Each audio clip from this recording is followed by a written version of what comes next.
Since we're doing a video on behaviorism today, I would like to make a tribute to one of the greatest people to have ever existed, and that is Seymour Skinner. Okay, my fellow comrades and people that follow me for other weird reasons, today we are going back into psychology to talk about behaviorism. Now, today's video might be short because this is just an intro to talk about the basics of this form of psychology. This video will be broken into 3 parts as per usual. Part 1 will go over the definition and origin of the practice. Part 2 will go over how it is used today. And Part 3 will go over my thoughts. Now, let us waste no more time and jump right into this fascinating topic. Now, for the definition, I chose 2 sources for this.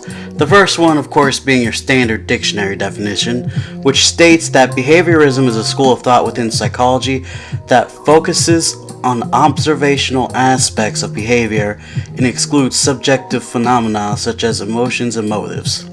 As for the second source of the definition, I looked it up on the MarxismInternational.org. It states that behaviorism is reactionary, which I will go over that later, trend within psychology that seeks to control behavior and rejects the consciousness. Now, as far as the origin, it can be traced back to Pavlov, and for those of you who don't know or remember, Pavlov was the Russian man that tested behavior on dogs. He would ring a bell and present a treat to the animal and would continue this process until one time he rung the bell but there was no treat. However, the dog started to salivate even though there was no treat. It was conditioned to associate the bell with the treat. Of course, reminds me of when I go outside late at night and smoke my pipe, and whenever I'm done, I of course take my dogs with me. I pound my pipe on the ashtray to get rid of tobacco that's left in there, and of course the dogs will associate the pounding with me going inside. It's kind of interesting to see how animals are conditioned to certain sounds and things like that, because we really don't think of animals as the same intelligence as we as humans, even though we forget that we too are animals. Moving on, the term behaviorism became more associated with B.F. Skinner, a more notorious psychologist, but B. Watson was credited with the definition of it, which he created in 1913. This definition stated that behaviorism to a psychologist is an objective, experimental branch of the natural science, and its goal is prediction and to control the behavior. Now, the B.F. Skinner method is that of operant conditioning, which studied how the person would react to their environment, which is a pragmatic way of studying behavior. It should be noted that Skinner revised Pavlov's theory to what we know as operant conditioning. Next will be Albert Bandura.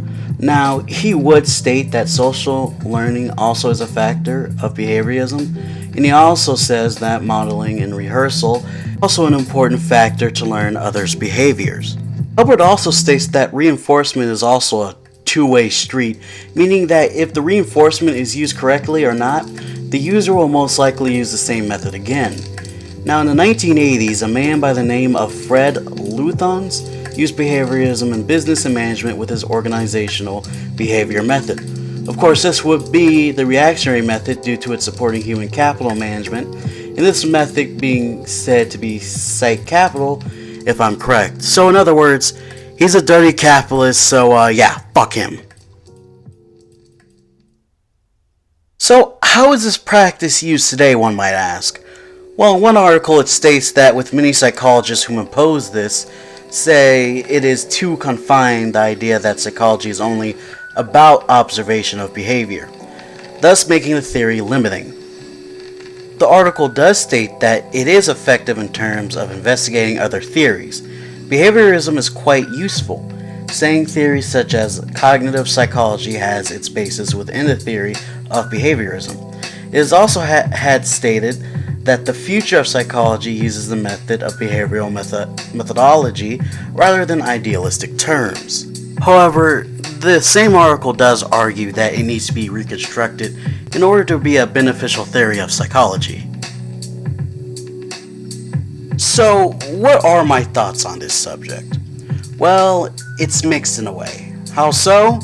Well, it's like this. For one, I can see how this can be helpful and even improve on behavior that can benefit the person in need of help.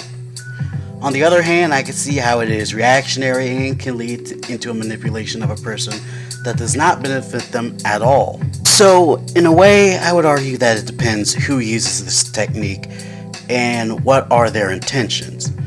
Political wise, we already understand the general behavior of people is caused by the material conditions. However, we can manipulate that with changing our conditions, but we must remember it won't be 100% perfect.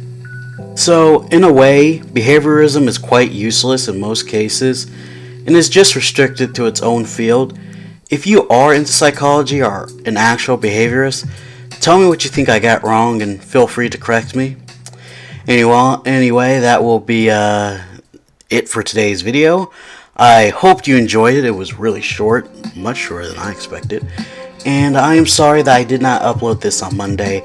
I was on fall break, it's a mid-southern thing, and I got lazy and all I did was, work on my speech for Saddam Hussein for my speech class and just played TF2. So yeah, I just really got fucking lazy. But I hope you're glad that I decided to upload this on my birthday. Yeah, 20 years and I still want to fucking die. But like if you liked it, dislike if you disliked it, feel free to give me some critiques, and subscribe if you haven't. The next video will be a book review on Left Communism and Infantile Disorder by the big man himself, Vladimir Lenin. This is Bakor98, signing off. Also, The Principal and the Pauper was a good Simpsons episode. If you disagree, fucking fight me.